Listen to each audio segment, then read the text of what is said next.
Mesdames, Messieurs, comme vous le remarquez, beaucoup de chefs d'État sont venus joindre leur voix à cette cause très noble, la souveraineté alimentaire africaine. Et parmi ces honorables invités, nous avons le plaisir d'accueillir le président de la République d'Irlande, son Excellence, M. Michael D. Higgins, pour sa prise de parole. Merci beaucoup, Excellence.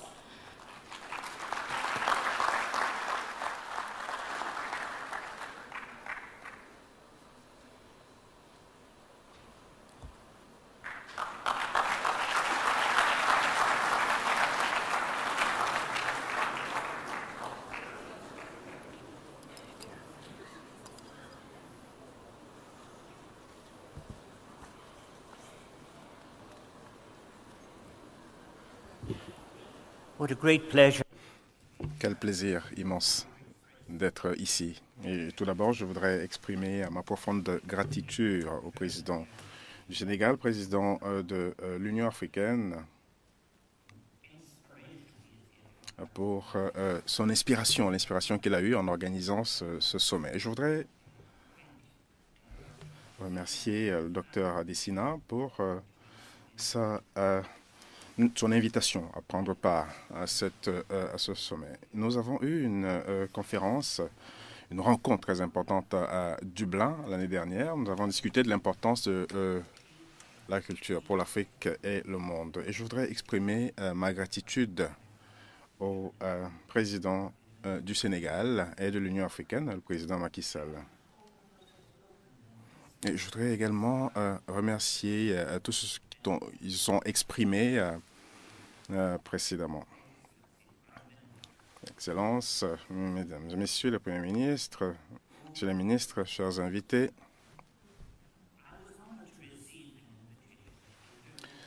ça a été un honneur pour moi de recevoir une invitation pour être ici à ce sommet de haut niveau sur la sécurité alimentaire. C'est un sujet d'une immense importance, porteur d'un tel potentiel d'émancipation pour les peuples d'Afrique.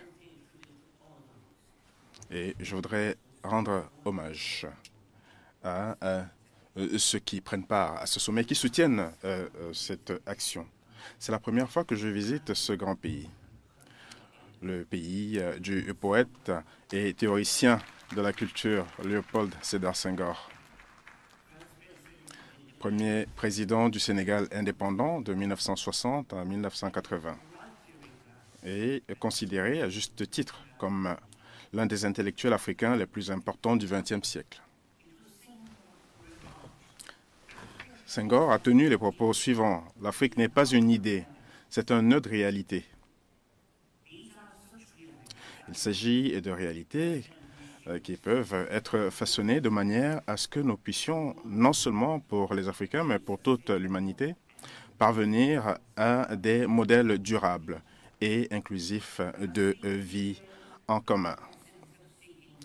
Je m'adresse à vous aujourd'hui avec un sentiment d'espoir. C'est un espoir né de la reconnaissance du potentiel d'un continent sur lequel reposent les perspectives d'une si grande partie de notre avenir commun. Aujourd'hui, l'Afrique est le continent des jeunes, représentant 20% des jeunes du monde. Un continent de plus de 1,4 milliard d'habitants, constituant près de 17% de la population humaine mondiale. C'est d'Afrique que nous venons tous.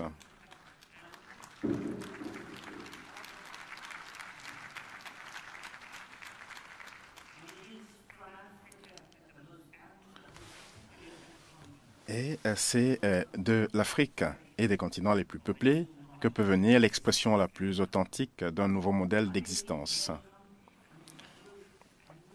Je crois un nouveau modèle de pratique sociale, économique et écologique équilibrée qui peut se connecter à une diversité de peuples et de circonstances, si nécessaire. Ajuster ce qui a échoué, à mon avis, n'est pas une alternative. Et les hypothèses de ce qui a échoué doivent au moins être critiquées si l'on veut faire de la place pour des alternatives. La dernière fois que j'ai pris la parole devant la Commission économique des Nations unies pour l'Afrique en 2014, je l'ai fait après avoir vu l'Australopithecus afarensis, également appelé Dinknesh, le merveilleux, dans sa patrie éthiopienne, plus connue par beaucoup sous le nom de Lucie. C'était ce squelette féminin dont on estime qu'il a vécu il y a 3,2 millions d'années. Une découverte faite par Donald Johansen en 1974 symbolisait, selon moi, le démantèlement de la pseudoscience des anthropologues raciaux européens et des suprémacistes blancs du 19e siècle et a changé à jamais la compréhension scientifique des origines de l'homme. La science et ses outils peuvent être mal utilisés. Au XIXe siècle, une utilisation coloniale effroyable et abusive de l'outil précieux que constituait l'anthropologie a suggéré que certains peuples étaient inférieurs et que leurs pratiques témoignaient au mieux de leur arriération. Cela a été pratiqué comme une rationalisation de l'Empire.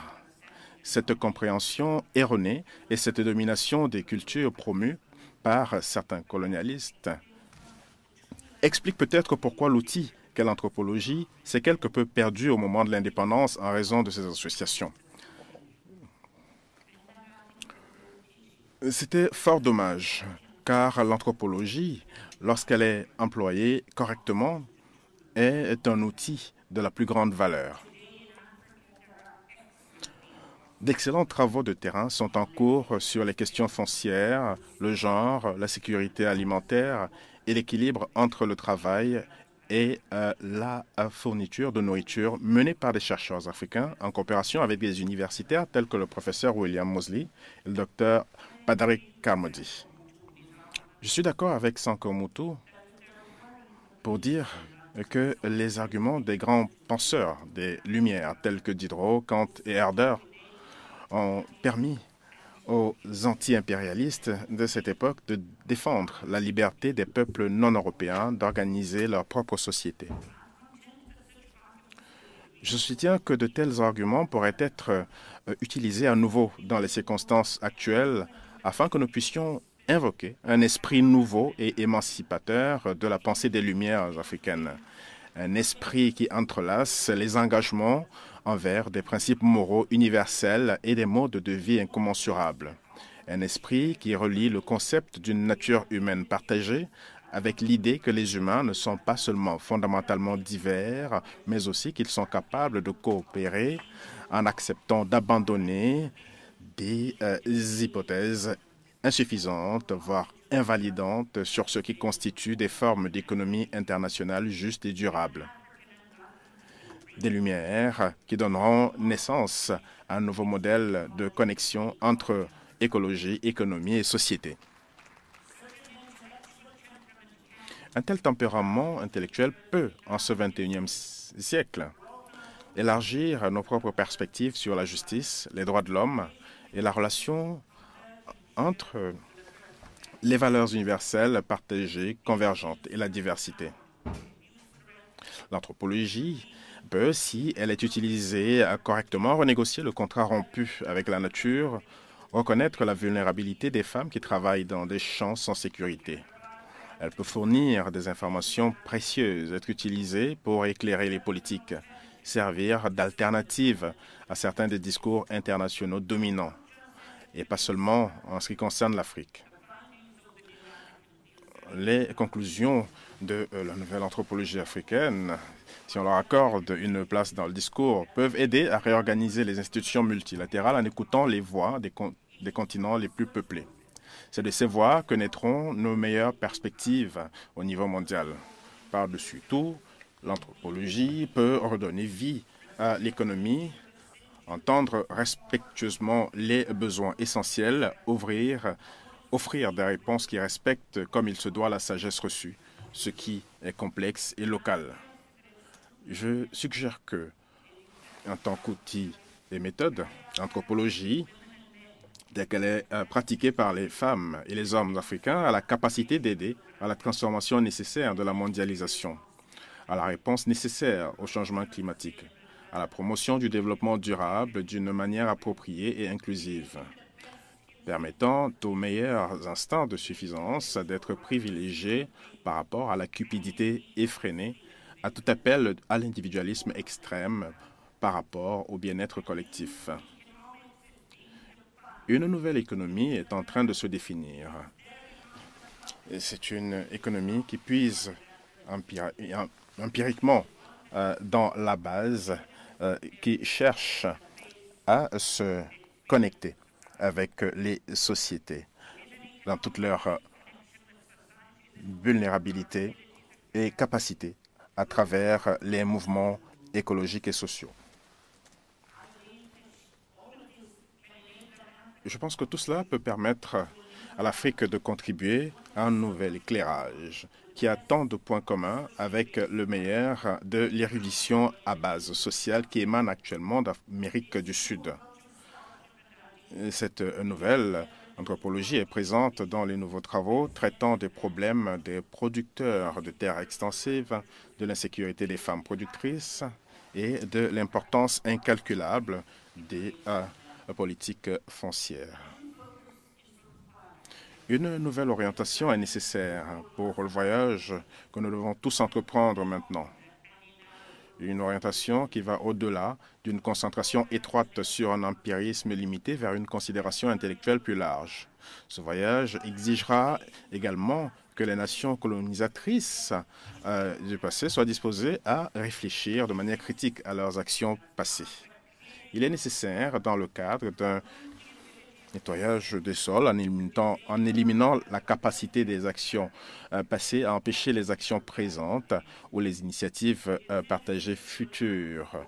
Il est nécessaire de renoncer aux anciens modèles impériaux extractifs dont certains persistent aujourd'hui sous la forme de modèles agronomiques productivistes.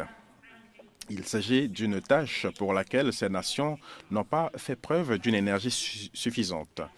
Et tout le monde est perdant dans ce manque de volonté.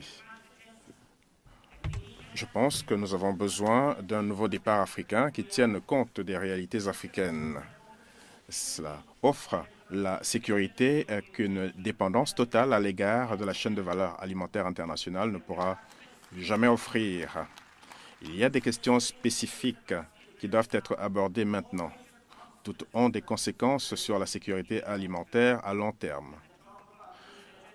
En tête de notre agenda mutuel doit figurer la garantie du rôle positif des femmes en tant que propriétaires des terres, en tant que participantes à part entière aux décisions relatives à la production, à la distribution et à la nutrition. C'est sur ce grand continent que nous pourrons peut-être voir se concrétiser nos efforts pour atteindre les objectifs de développement durable des Nations Unies. Anticiper et répondre de manière adéquate au changement climatique. En bref, je le répète, réaliser cette connexion vitale entre économie, société, écologie et culture dont nous avons besoin de manière si urgente et que nous ne pouvons pas reporter, car elle implique l'avenir de la planète elle-même en tant qu'espace habitable. La mise en œuvre des résultats de la COP27 des Nations Unies, un nouveau pacte climatique mondial, nécessite ce nouveau modèle de connexion dont j'ai parlé entre écologie, économie et justice sociale. Elle reconnaît également l'importance de l'adaptation au climat. Cependant, nous devons reconnaître que pour certains pays et communautés en Afrique et ailleurs, les mesures d'adaptation peuvent arriver trop tard. Cela montre l'importance cruciale du soutien aux pertes et dommages, une question à laquelle l'Irlande a accordé la priorité dans son rôle de membre de l'équipe européenne chargée de négocier l'accord sur les pertes et dommages lors de la COP27. La reconnaissance des pertes et dommages comme conséquence de la relation Nord-Sud a été, à mon avis, le résultat le plus significatif de la COP27. Pour mettre en place de nouveaux modèles capables de répondre de manière durable à la diversité de nos besoins en matière de suffisance, il faut reconnaître les hypothèses erronées sur lesquelles repose notre modèle actuel. Ces hypothèses ont une histoire. L'idée hégémonique imposée du progrès est née de l'accent mis très tôt sur l'asservissement de la nature, puis de la théorie de la modernisation et de la théorie évolutionniste du développement telle qu'elle a été définie et dirigée par les études de Princeton dans les années 60 et qui a ensuite guidé les pratiques de la Banque mondiale. Il s'agissait d'une position idéologique. Les étudiants de troisième cycle tels que moi étaient invités dans les années 60, dans le cadre des opportunités qui étaient offertes, à étudier le retard de notre peuple, les facteurs qui inhibaient sa modernité. Orlando Falls Borda a écrit à ce sujet d'une manière que je ne saurais mieux décrire. Et quel prix nous avons payé pour la théorie du développement influencée par la modernisation et chargée d'idéologie avec son parti pris inhérent contre les pratiques indigènes et l'agence culturelle locale. Toutes les actions qui nous ont menés à ce point ont été entreprises dans le prisme de ce qui a été suggéré comme une rationalité dont les Européens étaient considérés comme l'origine ou l'aboutissement de leur politique et dont les autres étaient perçus comme un manquant.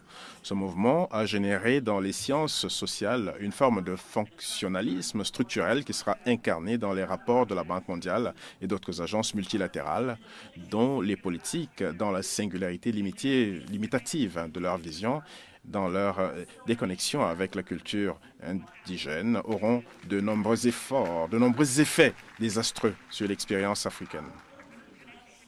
La rupture de notre lien avec la nature n'est donc pas un hasard.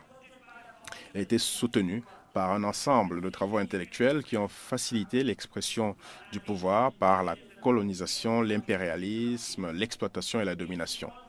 Cela a impliqué le rejet de la sagesse ancienne, de certaines méthodes anciennes de rotation des cultures et d'autres pratiques d'approvisionnement alimentaire. L'adhésion forcée à des pratiques de marché imposées de l'extérieur était considérée comme fondamentale pour l'idée de progrès dans la réalisation humaine. Je vous propose ce résumé pour souligner à quel point il est non seulement tragique, mais aussi injuste qu'en raison de ces hypothèses et des pratiques qu'elles ont déclenchées, ce soit ceux qui ont le moins contribué au changement climatique qui supportent le plus lourd fardeau de ces conséquences. 9 des 10 pays les plus vulnérables au changement climatique dans le monde entier se trouvent en Afrique subsaharienne. Quant aux émissions, les 20 pays les plus touchés par le changement climatique ne représentent à eux tous que 0,55% des émissions mondiales. J'étais en Somalie lors de la famine dévastatrice de 1992 et j'ai été témoin de scènes horribles et évitables de famine et de malnutrition sévère dans toute la Corne de l'Afrique, une région qui a connu une famine dévastatrice 3 fois en 3 décennies. En tant que communauté mondiale, nous avons la capacité d'anticiper et de prévenir les famines régionales et mondiales. Nous n'avons pas fait face aux problèmes structurels fondamentaux qui influencent l'insécurité alimentaire. Comment tant de personnes en Afrique sont-elles devenues si dépendantes de si peu d'aliments de base dont elles contrôlent si peu la production, la distribution et la consommation? Comment les dépendances complexes des chaînes de valeur mondiales se sont-elles développées et comment sont-elles maintenues et centralisées? Il est remarquable de constater que bien qu'elle dispose des deux tiers des terres arables restantes, l'Afrique importe encore 100 millions de tonnes de denrées alimentaires pour un coût de 75 milliards de dollars par an. Pourtant, l'Afrique a le potentiel pour être autosuffisante en termes de production alimentaire et pour contribuer à nourrir le monde. Il faut maintenant que les meilleures pratiques écologiques en agriculture, notamment l'agroécologie, se généralisent. Cela diffère sensiblement des simples ajustements au modèle d'agronomie productiviste, un système alimentaire imposé par la colonisation qui a exacerbé l'insécurité alimentaire en créant une dépendance excessive en petit nombre de produits de base et une dépendance excessive aux engrais, pesticides et semences importées. Nous devons acquérir un espace pour le discours nécessaire à la transformation indispensable des politiques et des pratiques. C'est un objectif que nous devons encore atteindre. Oui, le contexte actuel est difficile. L'invasion illégale de l'Ukraine par la Russie a exacerbé une crise alimentaire déjà existante en bloquant les expéditions de céréales et d'engrais au début de la guerre. Les prix des aliments et des engrais ont augmenté au niveau mondial. Rappelez-vous que seules 7 entreprises sont responsables de 70 à 90% des spéculations sur le marché international des aliments. Cela a mis en danger une sécurité alimentaire déjà fragile. Une réponse humanitaire est urgente, essentielle, mais elle n'est pas suffisante. Il faut s'attaquer aux défaillances sous-jacentes de type structurel et des institutions multilatérales qui perturbent l'approvisionnement alimentaire mondial. La réponse humanitaire mondiale ne peut pas être un masque qui sert à couvrir la négligence continue des sources structurelles de l'insécurité alimentaire. Il est urgent d'augmenter la production alimentaire d'une manière appropriée pour notre population mondiale croissante. Mais ce qui est crucial, ce sont les structures sociales dans lesquelles cette augmentation de la production et de la distribution de nourriture est réalisée. Oui, il faudra augmenter la production et les rendements, mais cela doit être réalisé dans le cadre de partenariats équitables et transparents. Nous devons respecter la souveraineté des semences, des pratiques autochtones et des peuples indigènes et prendre en compte les conséquences des ressources en terre et en eau à grande échelle. Ces augmentations de la production alimentaire doivent être durables, alors même que nous continuons à perdre des terres en raison de la dégradation de l'environnement et du changement climatique, ce qui entraîne une perte effroyable de la biodiversité. La Convention des Nations Unies sur la lutte contre la désertification prévoit que 700 millions de personnes risquent d'être déplacées d'ici à 2050 en raison de la dégradation des terres. En outre, la moitié de la production mondiale de céréales sera affectée par la pénurie d'eau. Cela créera une énorme concurrence pour les ressources. Pour y remédier, nous devons investir dans la restauration des terres et dans des pratiques agricoles écologiquement durables. L'accord conclu par les parties à la Convention des Nations Unies sur la diversité biologique avant Noël est donc extrêmement important à cet égard. Dans les pays du Nord, nous gaspillons un quart de la nourriture que nous produisons. Dans les pays en développement, une proportion similaire est perdue lors du stockage et du transport. Comment pouvons-nous considérer qu'une structure qui produit de tels résultats n'est pas fondamentalement défectueuse? Nous devons faire face à des questions difficiles. Avons-nous trouvé le juste équilibre au niveau mondial entre nourrir les personnes et nourrir les animaux pour nourrir les personnes? Qu'en est-il de l'équilibre entre les régimes à base de viande et de plantes en ce qui concerne la santé, la nutrition et les impacts climatiques? Comment trouver l'équilibre optimal entre les terres utilisées pour les cultures alimentaires et celles utilisées pour les cultures destinées aux biocarburants? Quelles sont les implications culturelles des changements dans l'utilisation des terres? La participation, un principe fondamental de la citoyenneté et la démocratie, est mise à mal par la dépendance. Je répète que nous devons nous demander comment il se fait que les populations africaines soient si dépendantes de 3 aliments de base et que le modèle de production et de distribution alimentaire en place soit si profondément défectueux. Il est possible de produire une gamme d'aliments de base à haute valeur nutritive dans les régions où ils sont nécessaires et de mettre fin aux pratiques de transport longues et dangereuses et au monopole de fournisseurs. Les modèles agroécologiques nous montrent une voie qui nous éloigne de la dépendance et de l'insécurité vers une agronomie décolonisée. Si les Africains veulent libérer le potentiel de l'Afrique, nous devons déployer les efforts concertés pour assurer la suppression des obstacles à un développement agricole diversifié en Afrique, comme celui offert par l'agroécologie, par exemple. Les initiatives menées au niveau régional, conçues, dirigées et transformées, gérées et développées par les pays de la région et soutenues par un financement approprié, prévisible et durable, sont essentielles pour aborder la paix, la justice et les modes de vie durables à long terme. Certaines des initiatives déjà en cours dans le cadre de l'agenda 2063 de l'Union africaine nous montrent que la transformation est possible. Nous pensons par exemple à la Grande Muraille verte qui lutte contre les effets de la désertification en Afrique du Nord.